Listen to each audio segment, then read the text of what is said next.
Shalom Bapak Ibu Saudara-saudari, apa kabar semuanya? Saya berharap kita semua dalam keadaan yang baik.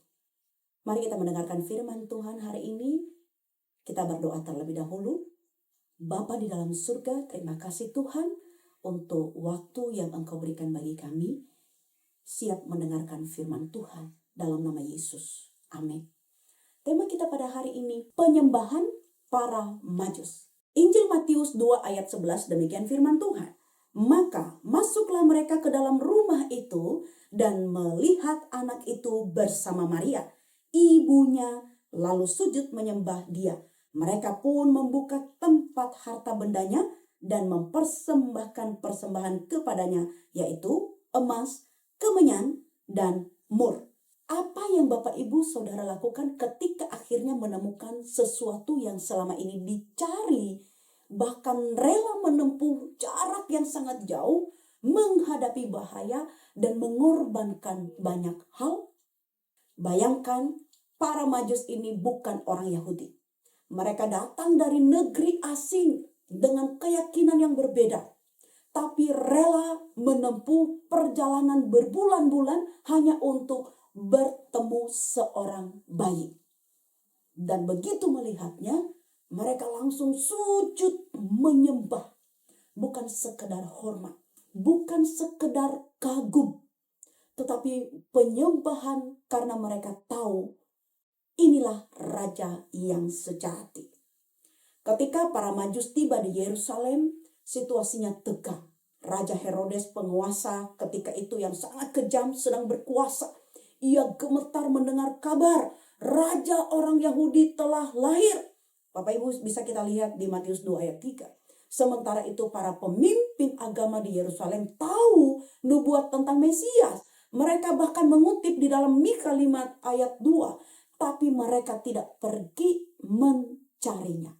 Justru orang asing yang tidak punya ikatan dengan nubuat Israel yang rela mengikuti bintang sebagai petunjuk, menempuh padang gurun dan menghadapi istana Herodes hanya untuk bertemu bayi Yesus.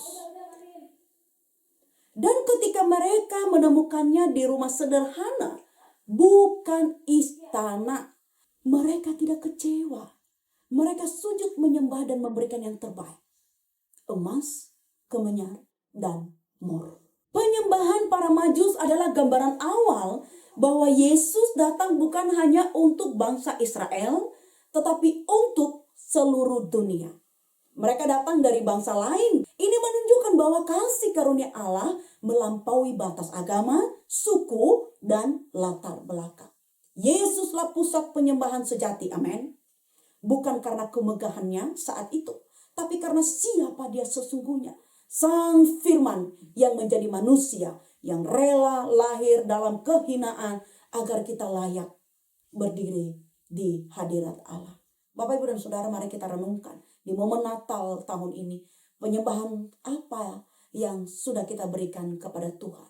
Penyembahan sejati bukanlah soal tempat, latar belakang, atau penampilan. Tapi ini berbicara soal hati yang rela datang, sujud dan memberikan yang terbaik bagi Yesus Kristus. Kita lihat para Majus tidak menunggu Yesus datang ke istana mereka. Mereka pergi mencarinya. Mereka tidak datang dengan tangan kosong. Mereka memberi yang paling berharga. Pertanyaan untuk kita renungkan hari ini. Apa emas, kemenyan, dan mur Bapak Ibu saat ini? Waktumu, bakatmu, hartamu, atau hidupmu? Apakah Bapak Ibu dan Saudara seperti Majus? Rela menempuh jarak, bahkan mengorbankan sesuatu hanya untuk menyembah Yesus? Allah tidak menolak siapapun yang datang menyembah Yesus dengan hati yang tulus, meski dari latar belakang yang jauh. Karena dialah Raja yang layak menerima penyembahan kita hari ini dan selamanya. Sebelum kita tutup firman ini, kita berdoa. Bapa di dalam surga, terima kasih. Ajarlah kami untuk belajar dari para Majus. Biarlah dengan segenap hati kami membawa penyembahan yang terbaik kepada Engkau. Tuhan, terima kasih. Layakkanlah kami di hadapan-Mu. Di dalam nama Tuhan Yesus Kristus, Kami mengucap syukur atas firman. Amin.